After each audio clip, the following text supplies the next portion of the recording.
Chaque jour, 10 000 nouveaux livres sont publiés sur Amazon KDP. 10 000. Et sur ces 10 000 nouveaux livres, est-ce que tu sais combien en vendent plus de 10 exemplaires dans leur premier mois de vie? Moins de 12%. 12%. 9 auteurs sur 10 publient dans le vide total. Et le pire, c'est que la plupart ne le savent même pas encore. Parce que le marché KDP vient de changer radicalement et personne ne leur a dit. Et toi, est-ce que tu sais ce qui a changé? Dans cette vidéo, je vais te montrer exactement ce que font les auteurs qui vont exploser en 2026 et pour les années à venir, et ce que font ceux qui sont condamnés à disparaître. C'est parti! Pourquoi est-ce que je te dis ça? Parce que ces 9 auteurs sur 10 qui publient dans le vide, je les connais, je les ai accompagnés et j'ai aussi été l'un d'entre eux au début. Mine de rien, ça fait maintenant pas mal d'années que je suis sur Amazon KDP. J'ai publié des dizaines, des centaines de livres. J'ai testé des milliers de stratégies. J'ai accompagné énormément d'auteurs, des débutants complets jusqu'à des auteurs qui gagnaient déjà plusieurs milliers d'euros mensuels. Ce que j'observe depuis quelques mois, c'est quelque chose que je n'avais jamais vu avant. Le marché d'Amazon KDP est en train de se fracturer. D'un côté, on a des auteurs qui explosent leurs ventes, qui construisent quelque chose de solide, quelque chose sur la durée. Des auteurs qui dorment plutôt bien la nuit parce qu'ils savent que leurs revenus seront là demain. Évidemment, hormis scénario catastrophe, mais vraiment hypothétique, ok? Des auteurs confortables. De l'autre côté de cette barrière, on a des auteurs qui stagnent, des auteurs qui publient, qui travaillent, qui font de leur mieux et qui voient leurs résultats se dégrader mois après mois sans comprendre pourquoi. Et la fracture entre les deux, entre ces deux pôles, elle s'est vraiment extrêmement accélérée avec 3 changements majeurs qui sont arrivés très récemment et que peu d'auteurs ont vraiment compris et intégré. Premier changement, évidemment, l'explosion du contenu IA. Amazon est aujourd'hui inondé de livres qui sont générés en 10 minutes par des outils automatiques, sans aucune relecture ni réel travail de fond, ou même de forme. Et on parle là de milliers de livres par jour. Et l'algorithme le sait. Il le sait même très très bien et il a même déjà commencé à faire le ménage. En notamment favorisant les signaux de qualité sur les signaux de volume. Qu'est-ce que ça veut dire concrètement? Eh bien, simplement que avant, le volume récompensait le volume. Tu publiais beaucoup, tu gagnais en visibilité et tu vendais naturellement. Donc sur 100 livres que tu publiais, tu en as 10 qui marchaient plutôt bien et le reste qui vivotait. Aujourd'hui, l'algorithme, il regarde autre chose. Il regarde ton taux de conversion. C'est devenu une métrique extrêmement importante aujourd'hui sur KDP. Est-ce que les gens qui voient ton livre l'achètent vraiment? Il regarde ça, l'algorithme. Il regarde la fraîcheur de tes reviews, de tes avis. Il regarde est-ce que ton livre génère encore des avis récents ou est-ce qu'il est mort depuis plus d'1 an? Il regarde le temps passé sur ta page produit. Est-ce que les gens lisent ta description? Ou est-ce qu'ils repartent en moins de 3 secondes? En clair, Amazon, son algorithme du moins, est en train de passer d'un algorithme de volume à un algorithme de qualité. Un auteur avec ne serait-ce que 2 livres bien lancés, bien optimisés, avec des avis récents et un bon taux de conversion sur sa page produit, il écrase littéralement aujourd'hui un auteur avec 200 livres bâclés publiés à la chaîne. Et ça, pour le coup, c'est quand même une révolution silencieuse que 90% des auteurs sur KDP n'ont pas encore intégrée. Ceux qui l'ont compris, ils adaptent leur stratégie. Ils publient moins, mais ils publient mieux. Et surtout, ils soignent impérativement chaque lancement. Parce qu'un lancement, ça ne se bâcle pas. Ceux qui ne l'ont pas compris, ils continuent à publier en masse et ils voient leur visibilité s'effondrer progressivement sans jamais comprendre pourquoi. On n'est plus dans le volume, c'est terminé. Ok, deuxième changement majeur, le comportement des acheteurs. Celui-là, pour le coup, il est encore un petit peu plus profond que le premier changement, je trouve. Le lecteur a changé. Le lecteur de 2026, ce n'est plus le même qu'il y a 2 ou 3 ans. Il y a 3 ans, un acheteur sur Amazon, c'était encore quelqu'un de relativement confiant. Il voyait une couverture correcte, un titre accrocheur, quelques avis positifs, et il achetait, tout simplement. Aujourd'hui, il a été brûlé. Il s'est fait avoir. Il ne s'est pas fait avoir une fois, mais plusieurs fois. Il a acheté des livres qui lui promettaient beaucoup, énormément même, et qui au final livraient très peu. Des livres écrits à la va-vite, bourrés de contenu générique, sans aucune valeur ajoutée. Et donc maintenant, c'est normal, il se méfie. Alors, il prend le temps. Il lit les avis. Il regarde pas juste le nombre d'étoiles, il lit les avis en détail.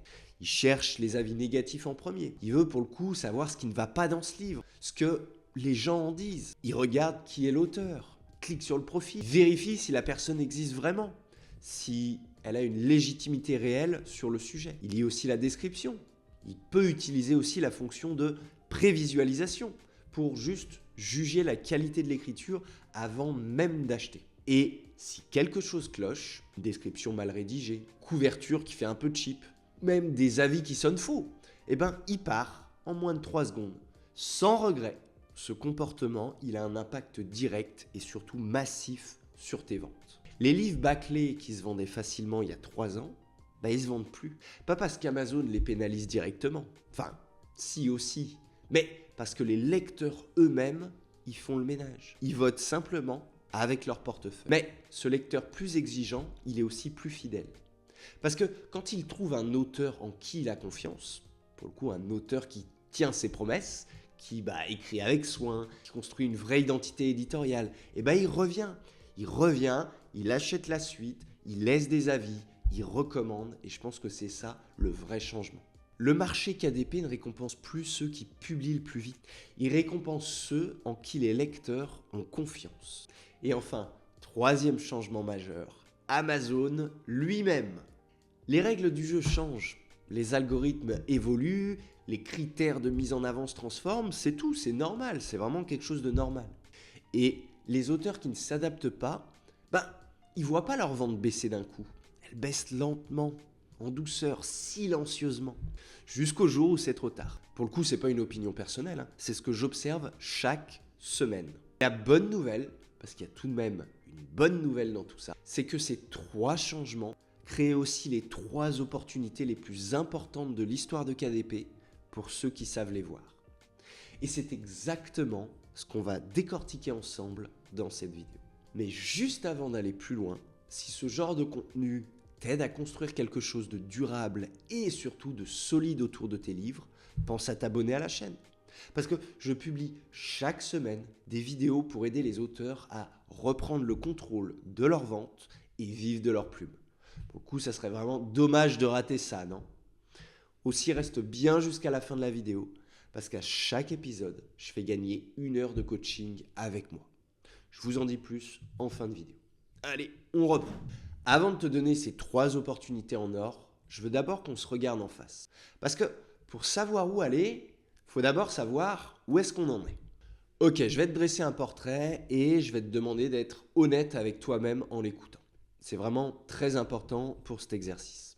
Le portrait de ceux qui disparaissent, c'est l'auteur qui publie régulièrement. C'est l'auteur qui fait de son mieux, qui a essayé les publicités Amazon, qui a, lu des articles, regardé des vidéos, suivi des conseils, qui y croit vraiment. Et pourtant, chaque mois, c'est la même chose. Quelques ventes, un peu d'espoir, et puis la désillusion. Alors il se dit que le problème, c'est son écriture, ou sa niche, ou la concurrence, ou l'algorithme, la conjoncture, ou la météo, on ne sait jamais. Alors, il publie encore un livre, et encore un, et encore un, et les résultats ne changent pas. Vraiment, juste sois honnête quelques instants. Est-ce que ce portrait te parle? Si c'est le cas, et je dis ça avec beaucoup de bienveillance, toujours, je vais te dire quelque chose d'important. Le problème, ce n'est pas ton écriture. Je l'ai déjà dit dans une précédente vidéo, ça d'ailleurs. Ce n'est pas ton écriture, ce n'est pas ta niche, ce n'est pas la concurrence, et ce n'est même pas l'algorithme. C'est ta stratégie. Et cette distinction entre le problème et la stratégie, elle change tout. Parce qu'on ne peut pas facilement changer ce qu'on est, mais on peut changer ce qu'on fait. Une stratégie, ça s'apprend, ça se corrige et surtout, ça se construit. Et c'est exactement ce qu'on va faire ensemble dès maintenant. Ces 3 opportunités que je vais te donner, ce sont 3 changements de stratégie très précis. Pas de la théorie, du concret, de l'actionnable que tu peux commencer à appliquer dès ce soir. Première opportunité, et celle-là, elle va contre-courant de tout ce qu'on peut entendre, de même tout ce qu'on t'a probablement dit depuis que tu es sur KDP. Publie moins et gagne plus. Ouais, je sais, pour le coup, ça paraît complètement contre-intuitif. Peut-être même que tu te dis, ok, Stan, il a pété son câble, il est devenu fou. Mais juste, écoute-moi bien. Pendant des années, la logique sur KDP, c'était simple. Plus tu publiais, plus tu vendais. Plus tu as de livres dans ton catalogue, plus tu as de chances que l'un d'entre eux décolle. Plus tu occupes du terrain sur Amazon et plus tu es visible. C'est normal, c'était vrai, à une époque. Pas si lointaine d'ailleurs. Pour le coup, j'ai moi-même appliqué cette stratégie pendant des années. Publier, encore publier, et ça marchait. Mais cette époque, elle est révolue. Aujourd'hui, et je te l'ai expliqué juste avant, l'algorithme Amazon ne récompense plus le volume. Il récompense la qualité, les signaux forts, le taux de conversion, la fraîcheur des avis, le temps qui est passé sur ta page produit, l'engagement de tes lecteurs. Ce sont ces signaux-là qui font la différence maintenant, et plus le nombre de livres dans ton catalogue. Et je vais te donner un exemple concret, parce que les exemples concrets, c'est ce qui fait vraiment comprendre les choses. Imagine deux auteurs. Le premier, appelons-le Pierre. Pierre, il publie depuis 3 ans.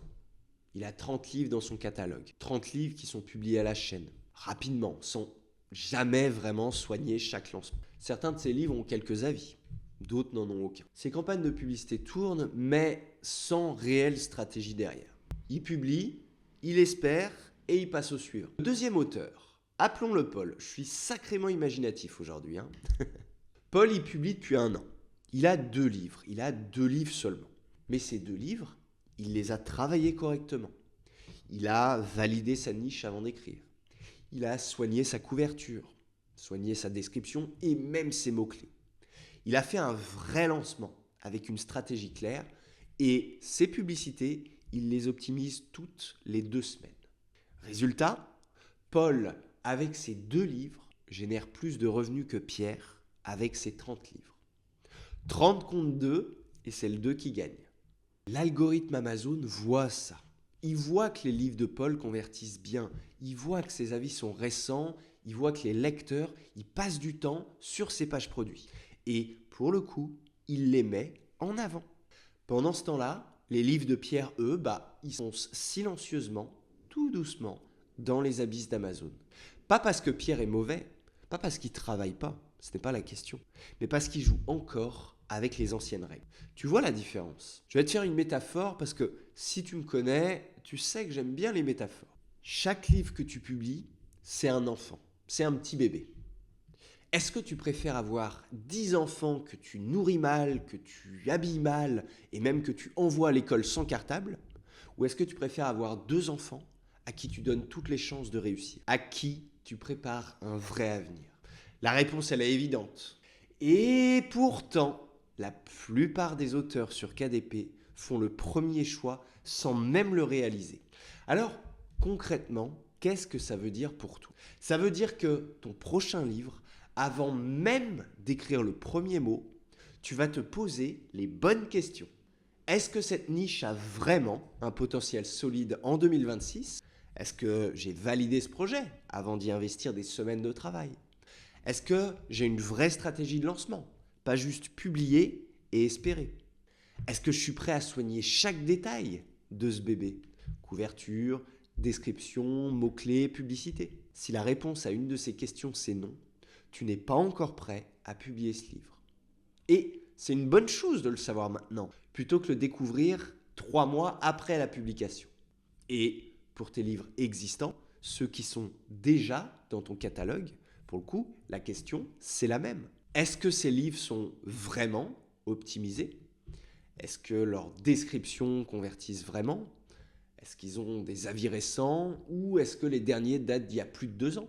Est-ce que les campagnes publicitaires sont bien structurées? Ou est-ce qu'elles tournent en pilote automatique depuis déjà plusieurs mois? Parce que je vais te dire quelque chose, mais tu as peut-être déjà des revenus cachés dans ton catalogue actuel. Des livres qui pourraient vendre 2 fois plus, 3 fois plus, avec juste quelques ajustements précis. Pas en réécrivant tout, pas en republiant, juste en optimisant ce qui existe déjà. La stratégie de volume, c'est terminé. La stratégie de qualité, elle commence maintenant. Et ceux qui l'ont compris avant les autres, ils sont déjà en train de prendre une longueur d'avance énorme sur ceux qui jouent encore avec les anciennes règles. La question maintenant, c'est « Et toi, tu es dans quel camp actuellement ?» Deuxième opportunité, et celle-là, elle va changer complètement ta façon de voir ton business KDP. Tu vends des livres, tu aurais dû vendre une marque. Je vais t'expliquer. La plupart des auteurs sur KDP pensent livre par livre. Ils ont une idée, ils écrivent, ils publient, et puis, nouvelle idée, nouveau livre, nouveau départ de zéro. Chaque livre repart de zéro. Zéro visibilité, zéro audience acquise, zéro effet de levier du livre précédent. C'est épuisant, c'est inefficace, et en 2026, c'est surtout dangereux. Pourquoi? Eh bien, simplement parce que le marché KDP aujourd'hui, il est inondé de contenu. On l'a vu ensemble juste avant. Des milliers de livres publiés chaque jour. Et parmi eux, des milliers qui sont générés par l'IA en seulement quelques minutes. Dans cette masse, comment est-ce que ton livre se distingue? Sur quoi est-ce que ton lecteur va s'appuyer pour te choisir toi plutôt qu'un autre? La réponse, c'est ta marque. Parce qu'une marque, ça ne peut pas être copié par une IA. Une identité propre, ça ne peut pas être généré en moins de 10 minutes. Et une relation de confiance avec tes lecteurs, ça ne s'automatise pas. C'est ça ton avantage compétitif ultime en 2026. Pas ton sujet, pas ta couverture, pas même ton écriture, ta marque. Alors, qu'est-ce que c'est concrètement une marque sur KDP? Eh bien, c'est un nom d'auteur reconnaissable. C'est un lecteur qui voit ton nom dans les résultats Amazon et qui clique sans même lire le titre. Parce qu'il te connaît, parce qu'il te fait confiance, parce qu'il a déjà été satisfait une première fois, ou peut-être plusieurs, mais il a déjà été satisfait. C'est aussi un univers éditorial qui est cohérent. C'est des livres qui se parlent entre eux, des couvertures qui ont une identité visuelle commune, vraiment un style qui est reconnaissable d'un livre à l'autre. C'est aussi une promesse éditoriale claire. Ton lecteur sait exactement ce qu'il va trouver en achetant un de tes livres. Et c'est aussi une série. Et là, je vais te donner un chiffre qui m'a moi-même surpris quand je l'ai découvert. Un lecteur qui achète le tome 1 d'une série a entre 60 et 70% de chances d'acheter le tome 2. 60 à 70%. Tu imagines ce que ça représente comme levier sur tes revenus. Tu n'acquiers le lecteur qu'une seule fois et il revient tout seul, sans pub supplémentaire, sans effort marketing supplémentaire. Tu vois la puissance de ce levier? C'est incroyable. Et pendant ce temps, l'auteur qui publie des livres isolés, il recommence tout depuis zéro à chaque nouveau livre. Nouveau lecteur à convaincre, nouvelle confiance à construire, nouvel investissement. Pour le coup, c'est le tonneau des Danaïdes. Tu le remplis, ça se vide, tu le remplis, ça se vide à l'infini. Une marque, c'est le contraire. Tu le remplis, ça reste et ça se remplit encore tout seul. Donc concrètement, qu'est-ce que tu fais avec ça? Première chose, tu regardes ton catalogue actuel. Est-ce que tes livres ont une cohérence entre eux? Est-ce qu'ils forment un univers reconnaissable? Est-ce qu'un lecteur qui achète l'un d'eux a une raison naturelle d'acheter les autres? Si la réponse c'est non, c'est pas grave, mais c'est une information cruciale pour la suite. Deuxième chose, pour tes prochains projets, avant même d'écrire, tu te demandes comment est-ce que ce livre s'inscrit dans quelque chose de plus grand. Est-ce que ce livre peut faire partie d'une série? Est-ce qu'il renforce une identité éditoriale que tu construis? Est-ce qu'il parle au même lecteur que tes livres précédents? Parce que chaque livre que tu publies, c'est soit une brique dans ta marque, soit un livre isolé qui repart de zéro. Les auteurs qui dominent et qui vont dominer KDP en 2026 et pour les années à venir, ils construisent des briques, une par une, livre après livre, jusqu'à ce que la marque soit si forte que l'algorithme puisse le reconnaître, que les lecteurs le reconnaissent et que les ventes se nourrissent d'elles-mêmes. C'est ça le vrai business KDP. Pas un catalogue de livres sans aucun lien entre eux. Un écosystème, une marque, un actif qui prend de la valeur avec le temps. Troisième opportunité, et celle-là c'est probablement la plus importante de tous. Je vais t'expliquer pourquoi. La plupart des auteurs sur KDP ont un point commun. Ils ont un seul robinet.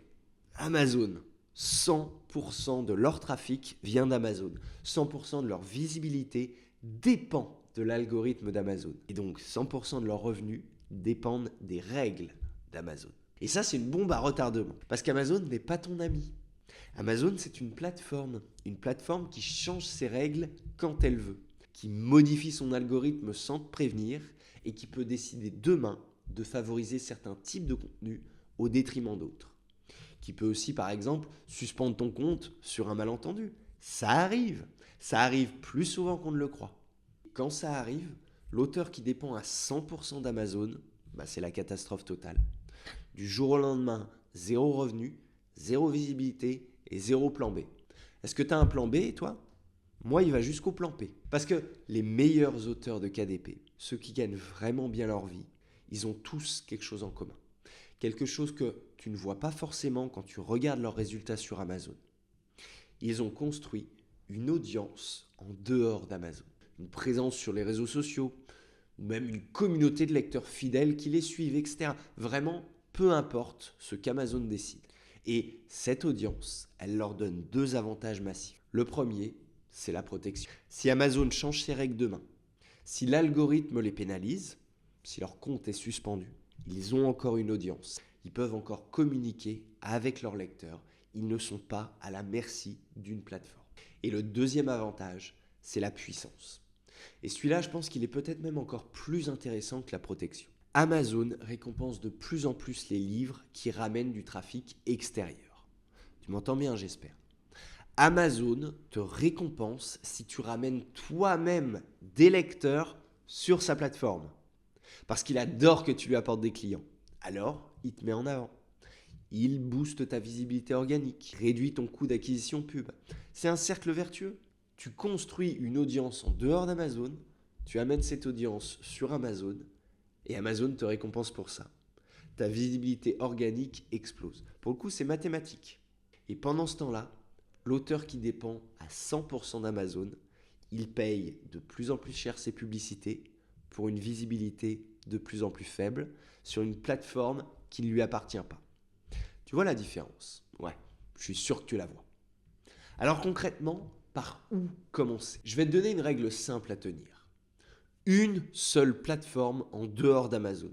Pas 10, pas 5, pas 20, une seule. Celle qui te correspond le mieux, celle où tu es le plus à l'aise. Celle où ton lecteur idéal se trouve. Pour certains, ce sera YouTube. Pour d'autres, ça sera une newsletter. Pour d'autres encore, ce sera Instagram ou TikTok. Peu importe laquelle, on s'en fout, c'est pas la question. L'important, c'est de commencer et de construire régulièrement, patiemment. Parce que cette audience, elle ne se construit pas en une seule nuit. Mais une fois qu'elle existe, elle t'appartient et personne ne pourra te l'enlever. Ni Amazon, ni un changement d'algorithme, ni même une mise à jour des règles de la plateforme. C'est littéralement ton actif le plus précieux en tant qu'auteur KDP. Bien plus précieux que ton catalogue et bien plus précieux que tes pubs. Parce que tout le reste peut disparaître du jour au lendemain. Ton audience à toi, elle reste. Amazon peut te couper demain, les meilleurs s'en foutent parce qu'ils ont construit quelque chose qu'Amazon ne peut pas leur prendre. Donc voilà, on a fait le tour des 3 opportunités qui expliquent pourquoi certains auteurs sur KDP vont exploser et d'autres disparaître. Publie moins, gagne plus. Arrête de vendre des livres, commence à construire une marque et construis une audience qui t'appartient. 3 opportunités concrètes, 3 choses que tu peux commencer à appliquer dès aujourd'hui. Et je vais même aller un poil plus loin parce que je veux que tu remarques quelque chose d'important. Ces 3 opportunités, elles ne te demandent pas d'être plus talentueux. Elles ne te demandent pas de travailler plus, ni même d'avoir plus de budget. Elles te demandent juste de changer ta façon de voir les choses. Et c'est ça qui me fascine dans ce métier. La différence entre les auteurs qui réussissent et ceux qui abandonnent, elle est rarement là où on croit. C'est rarement une question de talent, c'est rarement une question d'argent ou encore de chance. C'est une question de méthode, de vision et de stratégie. Et une stratégie, ça s'apprend, on l'a vu ensemble tout à l'heure. Ça se corrige et ça se construit. Si tu es arrivé jusqu'ici dans cette vidéo, et je te remercie vraiment pour ça, c'est que quelque chose t'a parlé, quelque chose a fait sens, peu importe lequel. Mais ce qui compte maintenant, c'est ce que tu vas faire avec. Parce que l'information sans action, ça ne change rien. Tu peux regarder cette vidéo 10 fois, tu peux prendre des notes, tu peux la partager à tous tes amis auteurs, mais si tu ne changes rien dans ta façon de travailler, dans 12 mois, tu seras exactement au même endroit. Et moi, je veux pas de ça pour toi. Je ne fais pas ces vidéos pour que tu hoches la tête devant ton écran bêtement. Je les fais pour que tu passes à l'action, pour que tu construises quelque chose de solide et pour que dans 12 mois, tu fasses partie des auteurs qui explosent, pas de ceux qui disparaissent. La différence entre ces deux camps, on l'a vu ensemble, c'est la méthode. Et la méthode, elle est là, elle t'attend. La question maintenant, c'est juste, est-ce que tu vas la saisir? Et ça, je ne peux pas répondre à ta place. Voilà, on est arrivé à la fin de cette vidéo. J'espère vraiment que tu repars avec quelque chose de concret. Quelque chose que tu vas appliquer dès maintenant. N'hésite pas à me dire en commentaire lequel de ces 3 points t'a le plus parlé. Si c'est le volume, si c'est la marque, si c'est l'audience, vraiment lâche-toi. Je lis chaque commentaire sans exception, donc vas-y. Maintenant, le moment que vous attendez tous, enfin j'espère, c'est le traditionnel tirage au sort. Chaque semaine, je fais gagner 1 heure de coaching privé avec moi. Une vraie heure, juste toi et moi. On travaille ensemble sur ta stratégie, sur tes projets, sur tes prochaines actions. Enfin bref, on décortique et on améliore ce que tu fais. Et le grand gagnant de cette semaine est, roulement de tambour, tadam! Félicitations à toi, vraiment. Tu peux me contacter directement à l'adresse mail qui s'affiche juste ici et on se réserve une date pour pouvoir travailler ensemble. Et pour les autres, pas de panique, à chaque nouvelle vidéo, une nouvelle heure de coaching est remise en jeu. Ça recommence à zéro et tout le monde a sa chance. Pour participer, c'est ultra simple. Primo, tu t'abonnes à la chaîne si ce n'est pas encore fait. Secondo, tu mets un like à cette vidéo. Et tertio, tu me laisses un commentaire, n'importe lequel.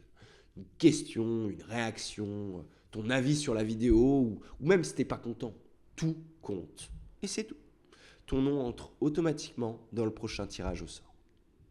Allez, on se retrouve très vite pour une prochaine vidéo et d'ici là, passe à l'action. Tu sais maintenant ce que tu dois faire. Salut!